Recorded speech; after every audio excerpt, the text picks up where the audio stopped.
DRDO को मिली है बड़ी कामयाबी। अमेरिकी ताज रूसी S-400 की लीग में भारत भी शामिल हो गया है। सबसे बड़ी खबर तो अब यही है, जो लेटेस्ट इंटरव्यू चला है। जब इरादे बुलंद हो तो मंजिलें खुद रास्ता दिखा देती हैं।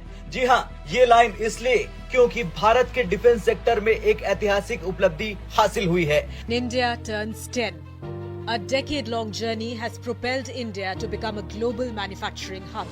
दरअसल डीआरडीओ द्वारा विकसित स्वदेशी कावेरी इंजन को आखिरकार मोदी सरकार से हरी झंडी मिल गई। ये केवल एक तकनीकी सफलता नहीं, बल्कि भारत के आत्मनिर्भर रक्षा क्षेत्र में मील का पत्थर है। इसका मतलब सबसे पहले तो आपको ये मानना पड़ेगा कि ये कोई अनोखी बात अब नहीं रही। दुनिया ने मान लिया है कि कुछ भी कर लें आप, हिंदुस्तान ने खुल के बता दिया जी हमने करनी है, जो आपने करना है आप करके देख लें। भारत ने first time ever in history target achieve कर लिया। इसकी टेस्टिंग अब वास्तविक फ्लाइट्स में होगी। इस कदम के साथ भारत अब उन देशों की लीग में शामिल हो गया जो अपने जेट इंजन खुद बनाते हैं। दोस्तों, आपने इंडिया का एक कॉन्सेप्ट सुना होगा। प्राइम मिनिस्टर मोदी जब से पावर में आए हैं उन्होंने इस चीज पे फोकस किया है, और वो ये है कि make in India is to make for the world. ये है भारत का नया slogan, make for the world. Check at the confidence the Indian government enjoys in this slogan. का मतलब है कि भारत को अब अपने फाइटर जेट्स और ड्रोन के लिए पश्चिमी देशों के इंजनों पर निर्भर नहीं रहना पड़ेगा। कावेरी इंजन का सफर 1986 में शुरू हुआ, लेकिन इसे लेकर कई चुनौतियां और आलोचनाएं झेलनी पड़ी। इस प्रोजेक्ट तो कैसे आप सब, उम्मीद करते हैं आप सब बहुत अच्छे होंगे। दोस्तों, जैसा कि आप लोग जानते होंगे कि भारत जब भी अपनी फाइटर जेटों में इंजन डालता था तो दूसरी कंट्रियों के डालता था। दोस्तों, पहले भारत अमेरिका, फ्रांस इनसे अपने फाइटर जेटों के लिए इंजन लेता था, लेकिन आज भारत ने वो कामयाबी हासिल कर ली है कि भारत के पास खुद का इंजन होगा। दोस्तों, डीआरडीओ ने वो करके दिखाया है कि आज पूरे विश्व में भारत का डंका बज रहा है। तो दोस्तों, देखते हैं आज की न्यूज बहुत ही शानदार होने वाली है। अगर आप मेरे चैनल पर फर्स्ट बार आए और अभी तक सब्सक्राइब नहीं किया है तो प्लीज सब्सक्राइब कीजिए। बढ़ते हैं वीडियो की तरफ। प्रोजेक्ट पर 2000 करोड़ रुपए से अधिक खर्च हुए। 2008 तक इसे भारत के तेजस फाइटर जेट के लिए अनुपयोगी घोषित करार कर दिया गया था। हालांकि डीआरडीओ ने हार नहीं मानी और लगातार प्रयास किया।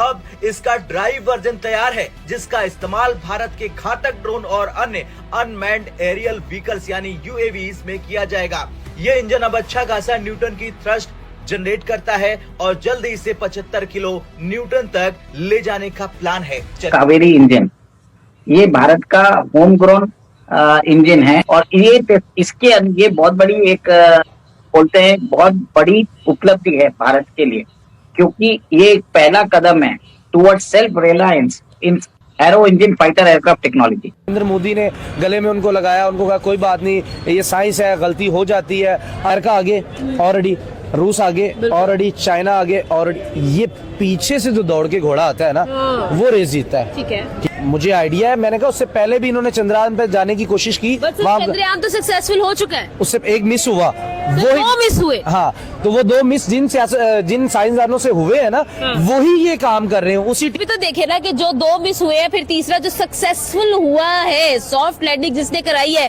वो भी तो वही साइंसदान है। जो साफरान जो फ्रेंच कंपनी है जो फाइटर इंजन बनाती है फ्रांस में, उसने इसका ऑडिट किया है, वहां पे भी वो पास हो गया।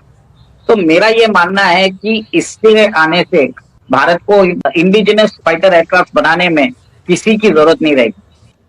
मैं तो इसको ऐसे कॉन्फिडेंस जब देखता हूँ ना, ठीक है, कि अब इंडिया ने जो काम करना शुरू किया कि हमने असल में देखें, इंडिया स्टार्टेड के जी हमें मेक इन इंडिया तो है ही है, but we are making for the world. और इंडिया सारे का सारा किस पे बैंक कर रहा है? On India's youth. अब बहुत सारे लोगों को नहीं पता ये मेक इन इंडिया इनिशिएटिव क्या है। मेक इन इंडिया इनिशिएटिव जिसे कहते हैं, जिससे मैन्युफैक्चरिंग जो है वो इंडिया की कहाँ पे कहाँ जा रही है, because they have taken an initiative. Narendra Modi ने बेसिकली इसके ऊपर काम करना शुरू किया और उसने एक स्पीच की, उन्होंने कहा जी कम मेक इन इंडिया, और ये था टू रिवाइव मैन्युफैक्चरिंग सेक्टर। आज दूसरी बात आपने अपने दिमाग में ये रखनी है कि किसी पे भरोसा नहीं रखना। आपने किसी ज़माने में ये वॉर ऑन टेरर था, फलाना था, टमकाना था, आपको इस्तेमाल किया गया और इस्तेमाल करके छोड़ के फेंक के चले गए लोग। आपका ये अब अपनी जंग है या आपने खुद लड़नी है, किसी के भरोसे पे ना रहें।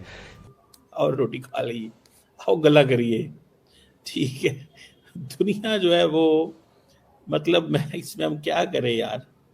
ये नहीं कि इंडिया में ऐसे लोग नहीं होंगे या चाइना में ऐसे लोग नहीं होंगे हमारी तरह के जो कहेंगे बह जाओ, खैर है कोई नहीं, बह जाओ, वेखी जाएगी, बह जाओ, रोटी खा के जाए, चाय पी के जाए। हम तो जिसे कहते हैं ना, हमने बकरी तमाशा शुरू किया हुआ। आज इंडिया की वो बात कह रहे हैं ग्लोबल साउथ को लीड करो। स्पेन का लीडर बैठा हुआ है वहां पे, बेसिकली तो वो उसको कह रहे हैं पाए ना हम तुम्हारी मैन्युफैक्चरिंग करेंगे, बंद करो फैक्ट्रियां यूरोप के अंदर। अब तो देखें री इंडस्ट्रियलाइजेशन शुरू हो गई है। इंडिया को चैलेंज होगा क्योंकि अमेरिकन ने, यूरोपियंस ने ये एनालाइज कर लिया है that we have to go for the reindustrialisation. हमें री इंडस्ट्रियलाइजेशन करनी है, and for the reindustrialisation we need to invest in certain places, resources में इन्वेस्टमेंट करने की जरूरत है। ये दिस इज व्हाट जो मौजूदा वो जो उनकी वो जिसे कहते हैं ना यूरोप के अंदर सोचा जा रहा है कि हम री इंडस्ट्रियलाइजेशन की तरफ जाएं। And for the reindustrialisation we have to look at those places, those scenarios, वो सारी चीजें देखनी पड़ती हैं फिर आप, ठीक है ना जी। सो इसमें जो क्या नाम है उसका, प्राइम मिनिस्टर मोदी और प्राइम मिनिस्टर पेड्रो जो हैं, उन्होंने किस चीज पे फोकस किया? इसी चीज पे फोकस किया। 40 या 45 या 50 कितने मुल्क जो ब्रिक्स में आना चाह रहे हैं? 28 मुल्क, और जिन्होंने एप्लीकेशन दी हुई हैं थाईलैंड से लेके और पता नहीं कहाँ। तो मुझे ये बताएं ना कि फिर एक तरफ ब्रिक्स इमर्ज हो रहा है, बेल्ट एंड रोड आगे बढ़ रहा है, वैगनर ग्रुप बढ़ रहा है, ये दूसरी तरफ ट्रम्प कह रहा है कि हम ये तो कोई फिर देखे ना, सरेंडर, अमेरिका सरेंडर करने जा रहा है। मुतबादल आलमी ऑर्डर की बुनियाद तो रखी जा रही है ना। अच्छा, वो 25 में क्लियर हो जाएगा। हाँ, इनसे आगे थे। आप भी एग्री करेंगे इस बात से कि आज से 20 से 25 साल पहले ये तीनों मुल्क आगे थे, जिनका आपने अमेरिका, रूस और चाइना, ये इनसे आगे थे। लेकिन उन्होंने नरेंद्र मोदी की क़यादत में जो काम किया है ना, वो भाई उसका लेवल ही कोई और है। देखें, नरेंद्र मोदी ने उसी वक्त साइंसदान को अपने गले लगाया, वो रोने लग गया था कि यार मेरी कौम का बहुत बड़ा एक लॉस हुआ है। हाँ, सवाल मैं जो ये कर रहा था, मुझे अभी जवाब मैं ये बता दूं, मैं इस वजह से ये कह रहा था कि जो इंडियन अवाम है, बड़ा हैवी किस्म का बजट इसके अंदर लगा है, तभी ये काम हुआ है। डर इस बात का था, अब वो क्योंकि 2 दफा मिस हो गया, अगर खुदा ना खासा पाकिस्तान से हो जाता तो हमने तैयारी नहीं करनी थी, फिर हमने कहना इतना मेजर लॉस हो गया। क्योंकि इंडिया की इकॉनमी इतनी तगड़ी है कि ये कोई 1000 3000 ट्रिलियन डॉलर उनको फर्क। सो गाइस, आपको मेरा ये रिएक्शन वीडियो कैसा लगा? अगर अच्छा लगा है तो प्लीज़ सब्सक्राइब कीजिए, शेयर कीजिए, बेल आइकन ऑन कीजिए ताकि आपको आने वाली हर एक लेटेस्ट न्यूज़ आसानी से मिल जाए। दोस्तों, अगर आपको मेरा ये वीडियो किसी भी एंगल से अच्छा लगता है तो प्लीज़ शेयर करना ताकि हमारे और भी भाई बहन इस न्यूज़ को देखकर जानकारी हासिल ले। दोस्तों, आप लोगों ने देखा होगा कि पहले भारत दूसरी कंट्रियों पर निर्भर रहता था। अपने फाइटर जेटों के अंदर जो इंजन डाला जाता था वो दूसरी कंट्रियों का होता था, जैसे अमेरिका, फ्रांस। दोस्तों, इन अमेरिका जैसे देशों को पहले ऑर्डर दिया जाता तो वो बहुत दिनों तक हमें वेट कराते थे, लेकिन अब भारत का खुद का इंजन होगा और भारत से चाहे वो कर सकता है। दोस्तों, आज भारत ने मेक इन इंडिया फॉर जो नरेंद्र मोदी जी ने जो कोशिश की थी वो कामयाब होती हुई नजर आ रही है। और दोस्तों, अगर आपको मेरा ये वीडियो किसी भी एंगल से अच्छा लगा है तो प्लीज़ शेयर करना, और अगर इसमें कुछ टूट फूट हो गए तो सॉरी, माफ़ करना, और जय श्री राम। मिलते हैं नेक्स्ट वीडियो में। ऐसे ही भारत बढ़ता रहे और ऐसे हम न्यूज़ डालते रहे।